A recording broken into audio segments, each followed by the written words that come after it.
Hey, I am Jamey Stegmaier from Stonemaier Games, and today I'm going to talk about my top 10 favorite games of all time as of September 2024.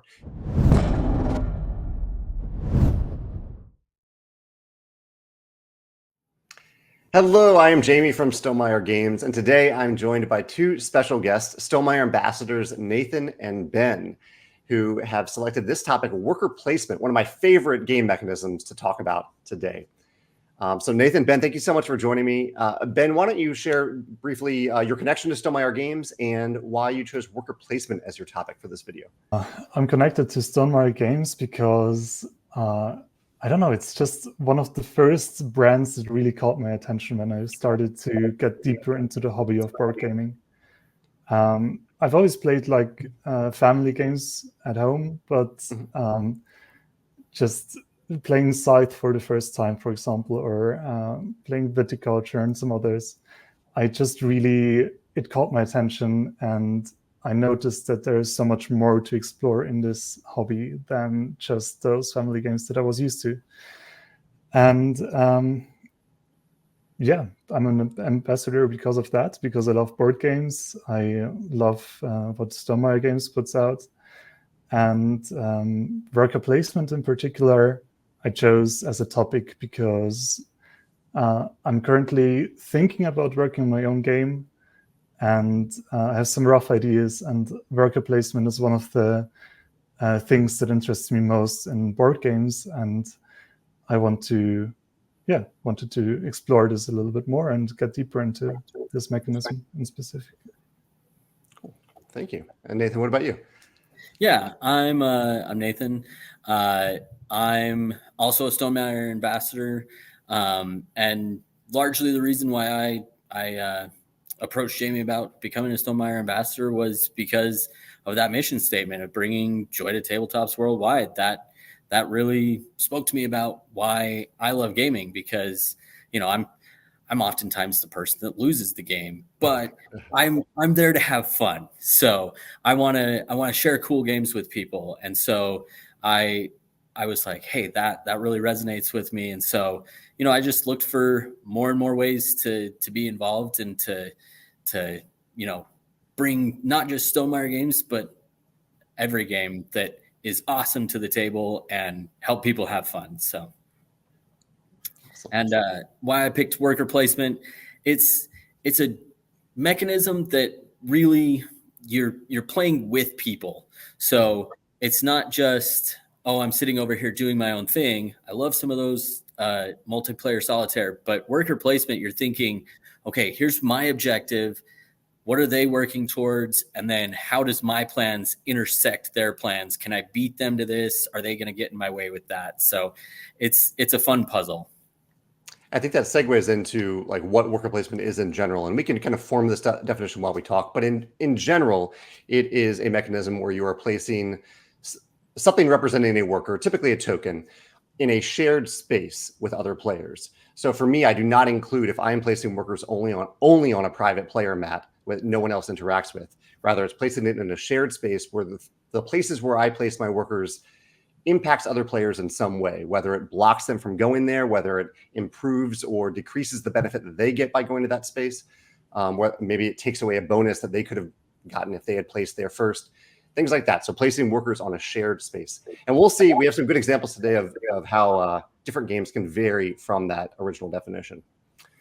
I have some picks from other Stonemaier ambassadors, and there were two top picks. I'm going to start doing this on videos to showcase the top two picks from ambassadors, and those were Dune, Imperium, and Viticulture.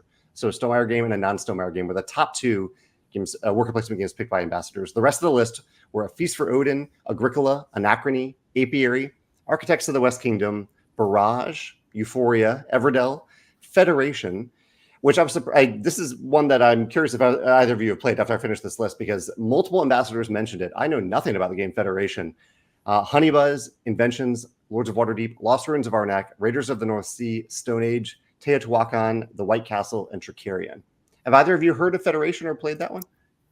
I've heard of it. I've watched a couple of videos on it, and it sounded super heavy and super complex. And so I was like, that looks cool, but I'm probably not going to get it to the table with my game group. So, yeah. Ben, have you heard of that one or played it?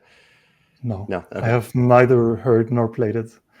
But it sounds yeah. interesting. Yeah. Yeah. I'll have to check it out. When I do these ambassador lists, it's only if multiple ambassadors have mentioned a game. So it kind of surprised me that one so far off my radar showed up.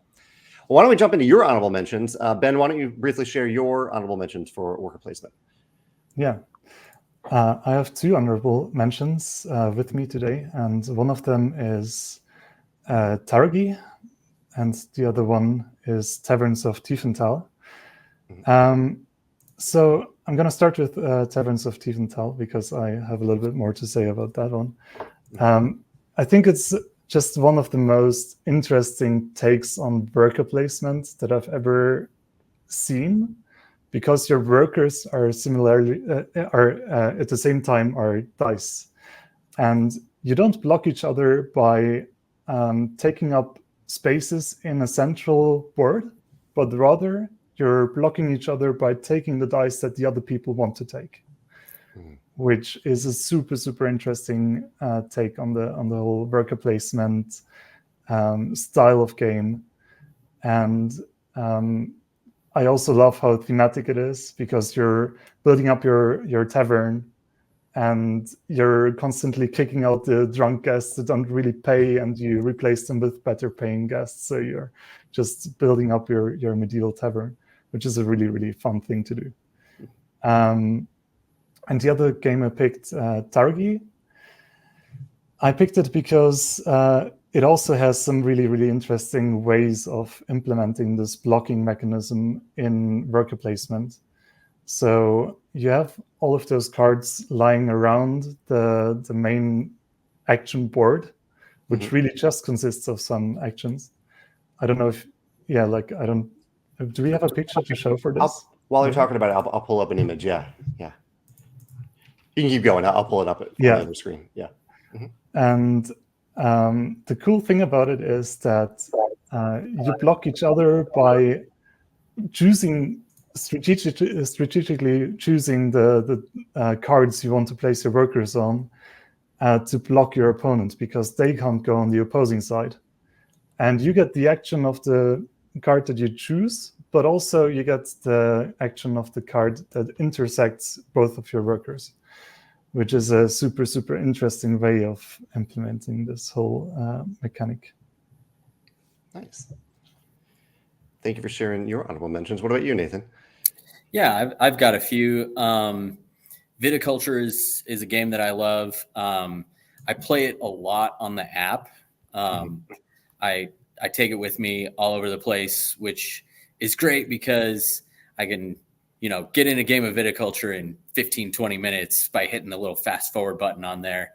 And then I love Creature Comforts by Roberta Taylor. That one's just, it's fun. And there's like little Easter eggs in it, which is a thing that you like to do. So it's fun. And then Endangered, that one's fun because you're playing out cards. It's a cooperative game where you're playing out cards and the board develops as you're going. So you get more and more options for how to work together on that one. And then Dune Imperium, awesome game, a classic. And then Everdell is one of my big honorable mentions. So it's not just worker placement, but it's an efficiency puzzle that you're trying to figure out, okay, if I do this in this order, can I get more actions as opposed to if I do it in the reverse order? So you're constantly trying to puzzle out how to make your round go one step longer, because if you can eke out a few more actions, then you're ahead of the game. Somebody might be finished and you're like, okay, I can do 2 more things real quick. So just a great fun puzzle. It's got tons of expansions, so it can change up to meet basically any style of worker placement that you're loving. So love Everdell as well. Nice. My honorable mentions, I have 2 lists here. I have the Stonemaier games that are worker placement, which are Apiary, which we might talk about a little bit later, so I'll hold off on that one. Charterstone has worker placement where each player has their own little section of the board that is theirs, only they can build there, but anyone can place their workers there. So there's this shared sense of building a village together. Expeditions has worker movement, where the worker really, even though they're worker meeples, they aren't really the workers in the game. Really, the mech is the worker that you're moving to an action spot to gather at that action spot. Euphoria uses dice as workers, where the pips on the dice represent the worker knowledge, and wherever you place them might impact the value of that action space for other players or for you. And you can also bump off yourself or other workers to avoid having retrieve turns. Pendulum has this timed worker placement mechanism where your workers are locked into place for a certain amount of time, depending on the value of the benefit, the strength of the benefit. And then Viticulture, well, you talked about that a little bit, where it has a lot of things going on, but it has worker placement broken down into seasons. It has bonuses if you're the first player to go to an action space. It has grande workers, where if you get blocked out of an action, you can always get into that action with a grande worker. Kind of has a lot of different worker placement things mashed into one game in Viticulture. My honorable mentions are A Feast for Odin, Architects of the West Kingdom, and Everdell. And I want to highlight Architects just real briefly because I think Shem Phillips and his team do a lot of really innovative things with worker placement. Didn't quite make my top 3, but if someone is really diving deep into research for worker placement, I think looking at his other games, including Raiders of the North Sea, worth digging into. So let's jump into our top 3, where I do have images set up on the other screen here. Let's start off with Ben. What is your number 3 pick, Ben? My number 3 is Viticulture, Mm-hmm. as both of you talked about already.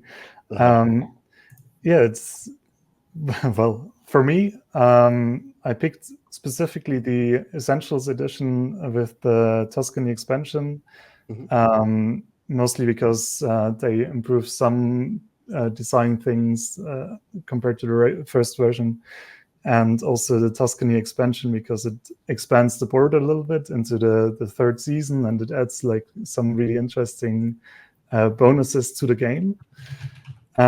And for me, why I chose Viticulture is, well, first of all, thematically, it's just an amazing game. I feel like I'm managing this vineyard on my own, and I love playing it with my friends, just having a glass of wine while we play.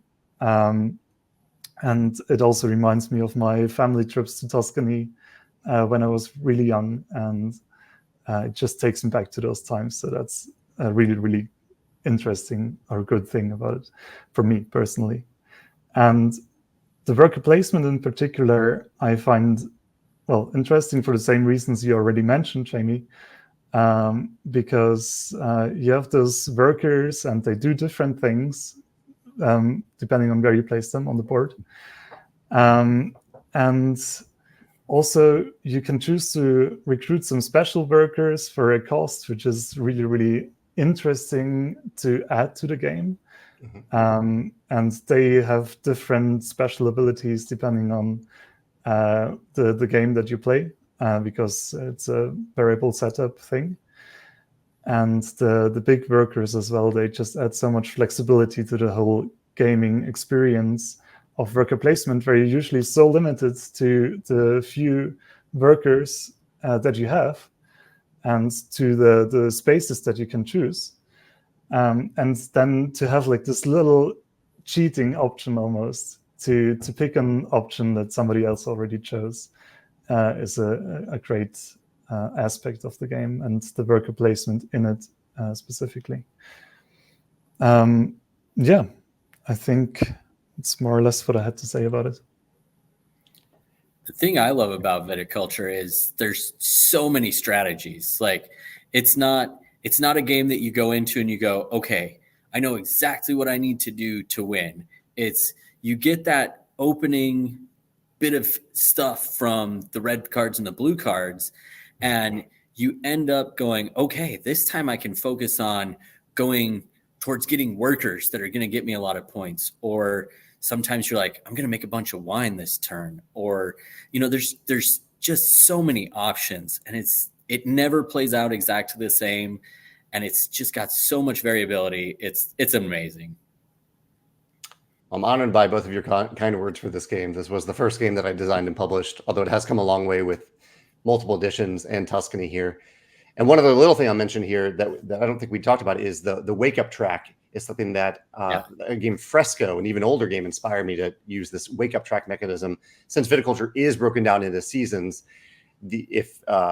determining the order of who gets to go first in those seasons actually has a pretty big impact on the game. And that's what the wake up track is for, where however early you wake up determines, or this order determines who goes first or second and third in each season. But if you decide to wake up really late, you get the best benefits for that for that year. So I don't know if I've seen that in other games since Viticulture and Fresco. I'm sure it appears somewhere, but I think it's a kind of a neat mechanism if you do have your game broken down into stages or phases or seasons. Yeah, absolutely it's part of that puzzle. Yeah. Oh, and one more thing I just remembered I wanted to mention is also like this aspect of finding the moment to transition from building your vineyard to actually producing wine and to fulfilling those contracts that you get over the course of the game. Yeah, I talked about tipping points in a video recently. That's one of those good tipping points that can happen a few times throughout a game of Viticulture. Yeah. Awesome. So that's Viticulture. Ben's number 3. What about you, Nathan? What is your number 3 pick? My number 3 is a game called Oak. It's by Wim Hosen. And this is a fun game. You start out just barely asymmetrical. So everybody starts out with about the same starting point, little minor differences. But over the course of the game, you can upgrade spots on your board and you can upgrade your workers to do special things. So you get more and more asymmetrical as the game goes on. And so everybody's got these same core abilities that they've got access to. But as it goes on, it's like, okay, which type of worker do I want to make? Which spots do I want to improve on my board? And one thing that's super cool about this game is that you've got to have resting spots for your workers, like little huts for your workers. So you can recruit a ton of workers on your turn, but if you don't have spots for them to go back to at the end of the round, then they go back to the pool and you have to recruit them again. And so some turns you might say, well, it's really worth, spending the resources now, getting the worker and doing this big, powerful action, even if I'm going to lose it, so that I'm in a better spot going into the next round. Oops, my lights went off in my classroom. And then sometimes it's important to wait and build up your spots so that you have more places for your workers to come back to so you have them permanently. But it's got multiple different spots that work in different ways. And so like we were talking about with Viticulture, there's so many options about how to win. It's not just a one thing every single time is going to win you the game. So it's super cool, especially the workers that you put little things on to make them have special abilities. So yeah, that looks really neat that you're attaching things to the workers. Yeah. Ben, have you played this one? I have not played Oak. It's the one that I'm the most curious to try now that you've mentioned it. Have you tried it? I've also not played it, but it sounds extremely interesting to me as well. Yeah, I think unfortunately the company that makes it is no longer going to be operating, and so what's out there is out there. So it's, I think, going to become harder to get, which is unfortunate because it's such a cool game. Yeah, it does look really, really neat. I'm glad you brought it up. I might try to hunt it down at a convention sometime and play it there. Yeah, same. Awesome. So that is Oak, Nathan's number 3 game. I'm sorry. My number 3 pick is one that I've mentioned on many videos, and it is Tzolk'in. This is a worker placement game where the workers are cylinders. So they don't really look like people, but they operate as workers, where you are on your turn either placing workers on these dials, or you are retrieving as many workers as you can from the dials. It's when you place the workers that you have to pay some cost. You have to pay some corn cost to actually place them. When you retrieve them, then you're just gaining benefits based on where they align. So if I'm playing red, I usually play red in games, and I pulled this worker off, I would gain a gold, a nugget, and 2 corn. I would pull this worker off this dial and get those benefits. When you place, you're placing at the lower end of the dial. And so if I could place a worker here on the 0 space and pay 0 corn, I could even then on that same turn place another worker right here and pay another corn. And I could even, and I have to pay an extra cost for paying an additional worker, You can even place a worker up here if that space were open, pay 3 corn and a huge additional cost to place a third worker. So the game kind of disincentivizes you from playing multiple workers on your turn. But once you get them on the dials, that's where it really feels good in this game. It's all about timing. When do you place workers? When do you choose to retrieve the workers? How long do you wait for to pull them off, and how many do you pull off when you do pull them off? I have one photo here. I think I actually have a few dials lined up here. Yeah, so here's a dial geared around earning corn and wood. Here's one around, this is actually a variety of benefits, generally improving the worker placement itself. And I think there's one other one. Yeah, this is the upgrade one. This is my favorite one because you're either upgrading on this tech track or you're getting tiles that give you really powerful benefits as well. It's kind of a payoff track after you've gathered other resources. I love Tolkien. I love this worker placement system. Have either of you played this one? Yeah, I have it. I've painted up my gears. I'm absolutely terrible at it. I usually play it with my brother, and he's so good at the forward thinking that like he's planning 10 rounds ahead, and I'm just trying to be like, okay, when this rotates one, and so I do terrible at it, but it's so great. Like you were saying, like the putting it on there and then letting it build up to a big payoff feels so good. Yeah. Ben, have you played Tolkien? No, unfortunately, I've not. But it's definitely also now on my ever-growing list of games that I want to explore. It's probably one of the heavier ones that we'll talk about today. There's a little bit of a learning curve to it, but once you know it, and it's on Board Game Arena too, if anyone wants to try it out. I think it's more satisfying with like the dials, especially if you have painted dials like Nathan mentioned. Yeah. Let's move on to our number 2 picks. So that was Tolkien at my number 3. Ben, what is your number 2 favorite worker placement game? My number 2 is a game that we also talked about in the honorable mentions a little bit. It's Everdell. Wow. And yeah, it's just a game that I love a lot for its theming. Like you're playing as those cute little forest creatures that are preparing for the next season and building their town like to facilitate that.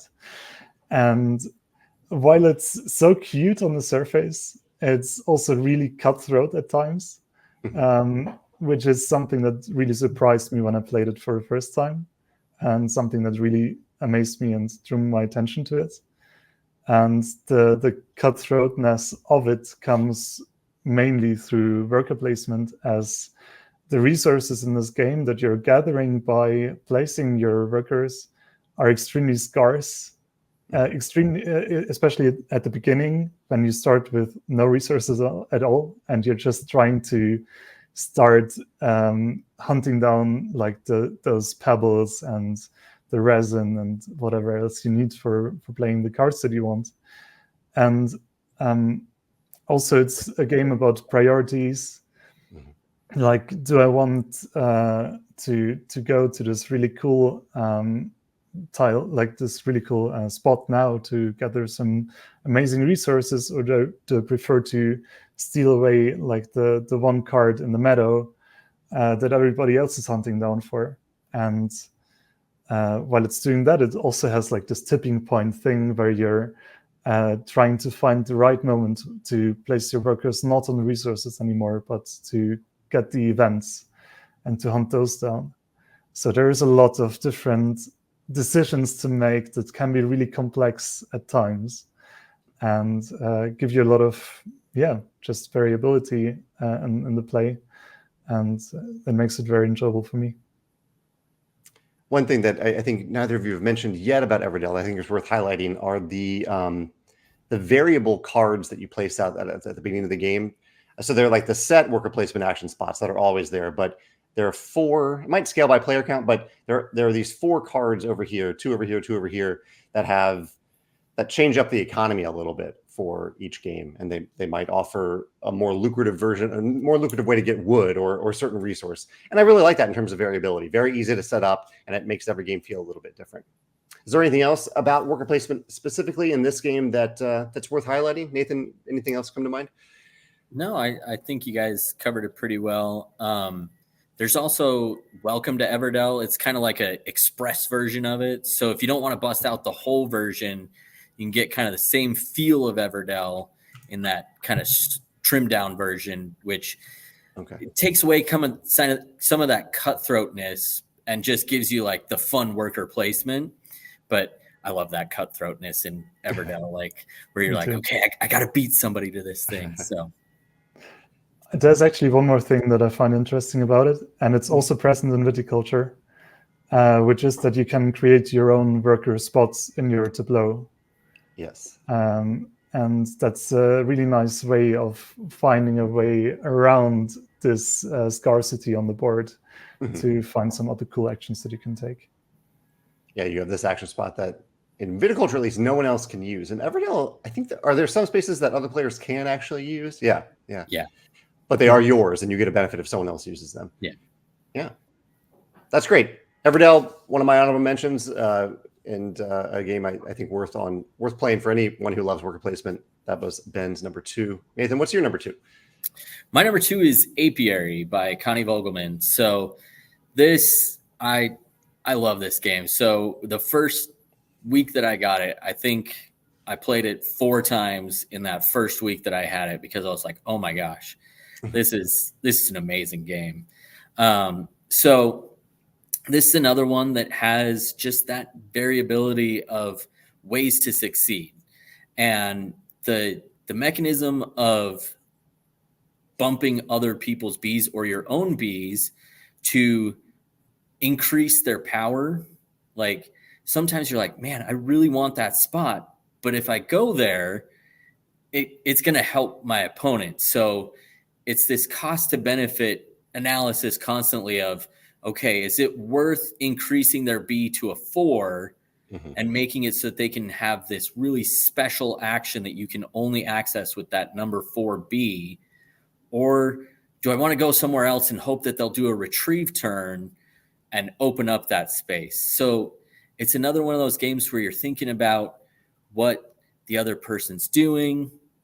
And it's each space that you can go to, the bees function slightly differently. So it's always place a bee, get a benefit based on the value of the bee you got, but you might get that benefit in slightly different ways. So it's just super awesome. And one of the things that I love the most is you get those tiles and you put them in there and you can kind of hide some of your score. So you look on the score track like you're not doing too great.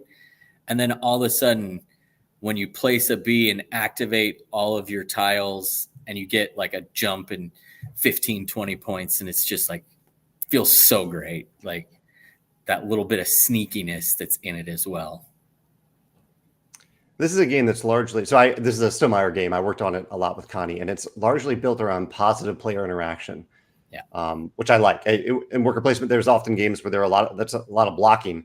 But in this one, in every single action space, you are either bumping a worker, yours or someone else's, like you mentioned, or you're improving the value of the action itself, or someone else is improving the value of that action for you, and you're just impacting that value. But I really like that Connie fully embraced that idea that you can have a worker placement where you are fully interacting and impacting the board and evolving the board as you play. But in a positive way. Like everyone is getting better and better stuff based on the choices that you're making. Like you're making these planets better, and this is the main place where you get resources. You're making it better for everyone when you do that. You're making these dances that anyone can use to have better conversions throughout the game. Things like that. Yeah, I love Apiary. Ben, have you played Apiary?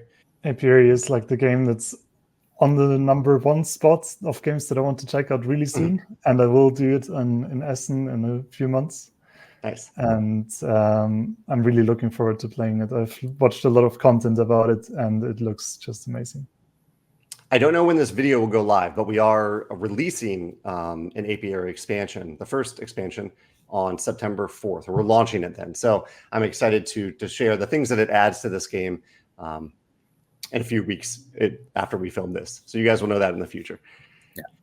That's Apiary, Nathan's number 2 pick.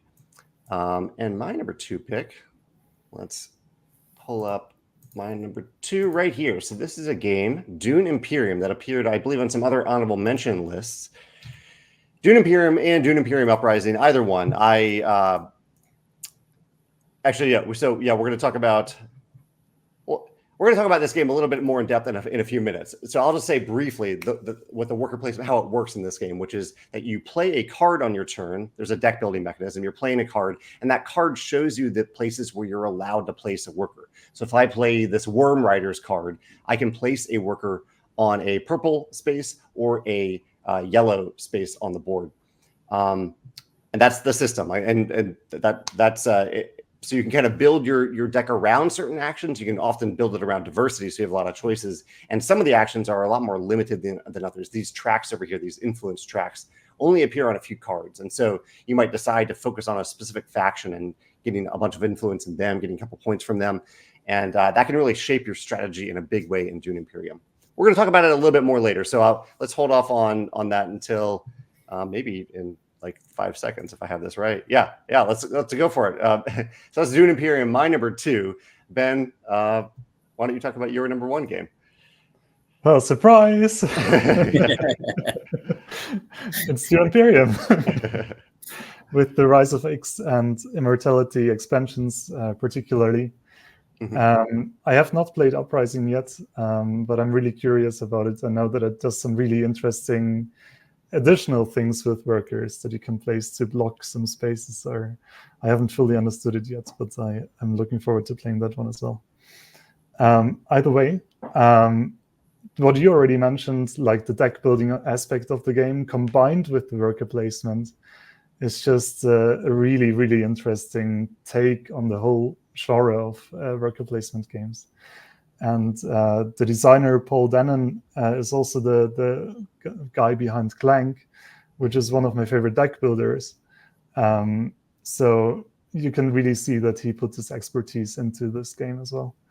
And the thing I love a lot about the worker placement in Dune is that it just takes this atmosphere and those emotions of the universe of Dune, and it translates all of that into the board game so seamlessly.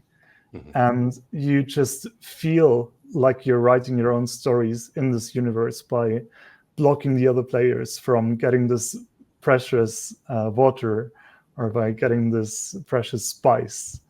And you can gain the influence of all those houses, and like just the stories it tells, it feels so accurate and so close and so emotional if you've seen the movies or read the book. And the blocking is really, really a key aspect in this game. So making the right decision to go for this one space and block the other players from going there is super, super important, and it just adds to this feeling of scarcity. It's just an amazing game. I love playing it, and it's well-earned number 1 for me. Nathan, you had it as one of your top honorable mentions, right? Yeah. This was really high up on my list. It is probably one of the most tense games that I've ever played. I heard it once described as a knife fight to 10 points. And you're constantly like, okay, I've got to get this accomplished, but I have no way to. And you're just then trying to be like, okay, I've got to slow somebody down so that I can make time for myself to catch back up. And like you were saying, Ben, the thematics in it are just incredible, because there was one game I played with my brother, and it came down to that last battle phase in the middle, and he was the Harkonnens and I was the Atreides, and he wiped me out for the win. And I was like, oh my gosh, it's like the movie all over again. But the worker placement aspect of it, like there's so many powerful spots, and you're like, all of them are good. There's no bad options. So how do I get the best for me while also removing the best option for my opponents too? So it's this constant balancing act of how to move forward to score points and deny points to your opponents. One little twist that Uprising also adds to the worker placement. I have the Uprising board up here. Are these spies? Spies are kind of like mini workers in a way. So it's a little cylinder token, and if you play a spy, there's certain cards that let you play spies. They give you access to the linked action spaces. So if I'm playing red here and I placed a spy here, then even if Nathan and Ben have occupied these worker placement spots, I can remove my spy on my turn to place a worker there, even though they're already blocking those spaces. Or if Ben and Nathan never really placed there and I still want to use one of these action spaces, I can still place a worker here and remove the spy to just draw a card. So I think it's a clever way to kind of build a grande worker into the game that is limited to a certain place. And there's a backup if you really don't even need the grande worker. There's still a special benefit that you get as a result. I'll have to try Uprising. That sounds really cool. Yeah. This is something that they also did somewhat in the base game, or I think it's with one of the expansions, that you have some cards that allow you to go to spaces that other players already occupy. And I just love this intersection of deck building and worker placement. Yeah. That just integrates so seamlessly as well. Yeah, I'm glad you mentioned that. Yeah, it's a little spy icon on certain cards in that one. Yeah. What were you going to say there, Nathan? The deck building aspect, it sometimes undoes your best laid plans. So you have this great plan for where you want to place workers, and you draw those cards, and it's like, okay, I can't place where I wanted to. So what is my plan now? So you're constantly making these tactical decisions for that overall strategy that you're working towards.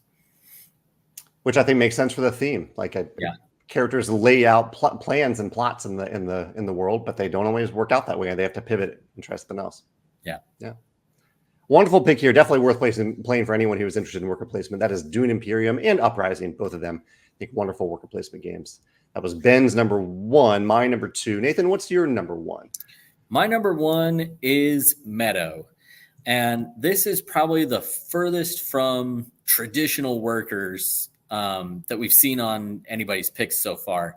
So your workers are these little like fence post tokens, and they've got 2 options that you can use them for. So over there on the right, you've got the Meadow, where you can slot in like the triangle portion of the fence post, and you can select cards from there to add to your tableau. So like, I think it's the number 1 has choose a card and then play a card with it.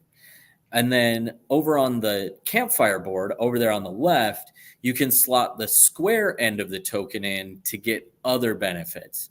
And each of your little fence post tokens has different options that they can do. So like different actions that they pair together for both the Meadow board and the campfire board.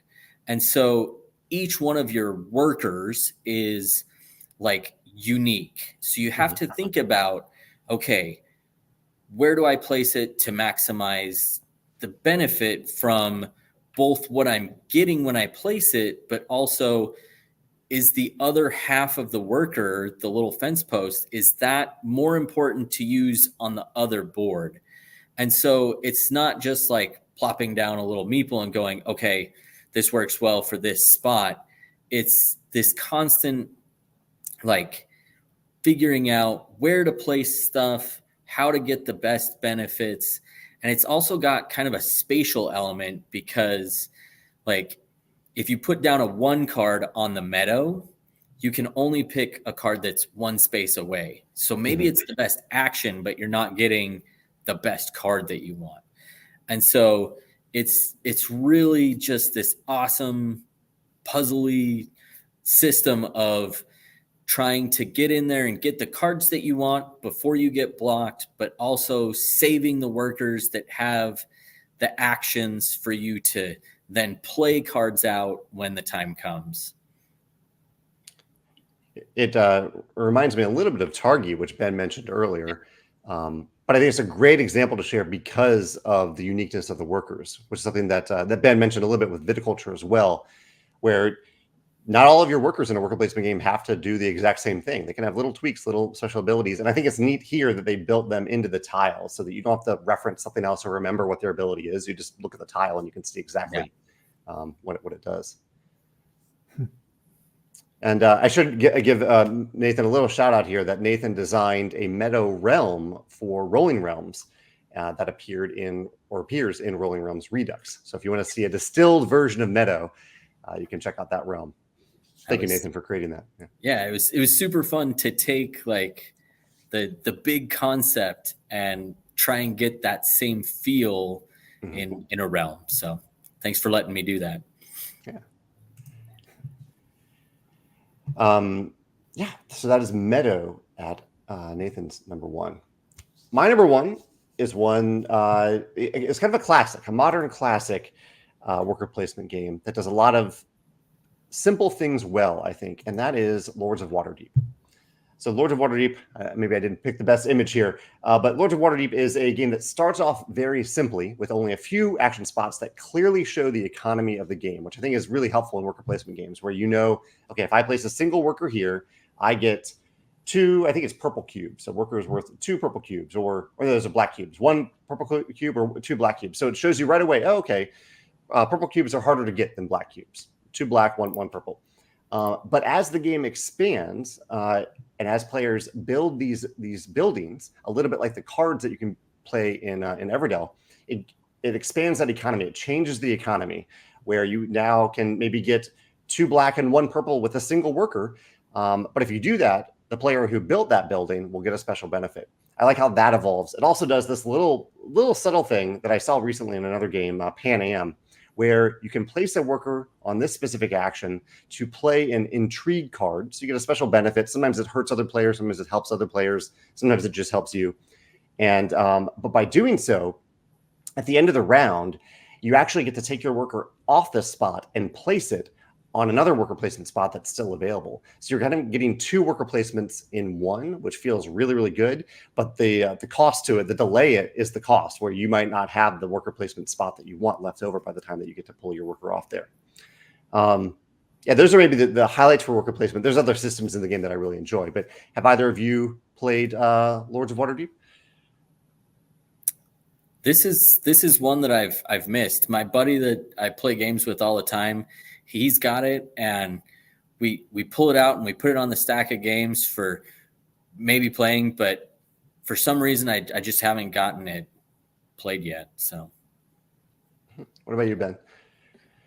Same, more or less. Like I think with board games, quite often you're just limited by the selection of games that your friends have in their shelves. Yeah. And in my case, nobody has it. But yeah, like maybe I'll be the first one to introduce it to my board game groups in the future. I think it's a good one if you don't want to think too hard, because it isn't that complex of a game.